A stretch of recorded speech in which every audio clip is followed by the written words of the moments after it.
காலையில எப்பவும் போல காலேஜ் கிளம்பியாச்சு. மாடல் எக்ஸாம்லாம் முடிஞ்சாச்சு. சரி இதோட செம்முக்கு படிச்சுக்கலாம் அப்படின்னு சொல்லிட்டு ஜாலியா போயிட்டு இருந்தேன். நம்ம இப்படி பலன்னு ஜாலியா போனே நமக்கு ஏதாவது ஒரு ஆஃபர் வச்சிருப்பாங்க.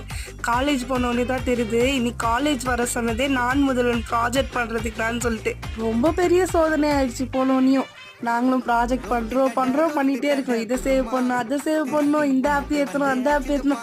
கிட்டப்னா என்னன்னே தெரியாது எனக்கு. அப்போதான் நான் கிட்டப் பத்தியே தெரிஞ்சு அந்த ப்ராஜெக்டும் ஒரு வழியா நான் பண்ணி முடிச்சிட்டேன்.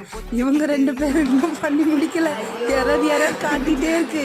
ஒரு வழியா ப்ராஜெக்ட்லாம் முடிச்சுட்டு ஃப்ரெண்ட்ஸோட ஜூஸ் குடிக்க வந்துட்டேன். சரி எனக்கு பிடிச்ச பால் சர்பத் ரொம்ப நாள் ஆச்சுன்னு சொல்லிட்டு அதுவும் ஜாலியா குடிச்சேன். குடிச்சு முடிச்சுட்டு வீட்டுக்கு போனா எங்க அக்கா பொண்ணு பாருங்க பேய் மாதிரி மேக்கப் போட்டு முன்னாடி வந்து நிக்கிறேன் மாதிரி பவுடர் அப்பிட்டு வந்து நின்று இருந்தா. வெயிட் அவ என்ன சொல்றான்னு கேட்டு போங்க. லைக் பண்ணுங்க, ஷேர் பண்ணுங்க, கமெண்ட் பண்ணுங்க, சப்ஸ்கிரைப்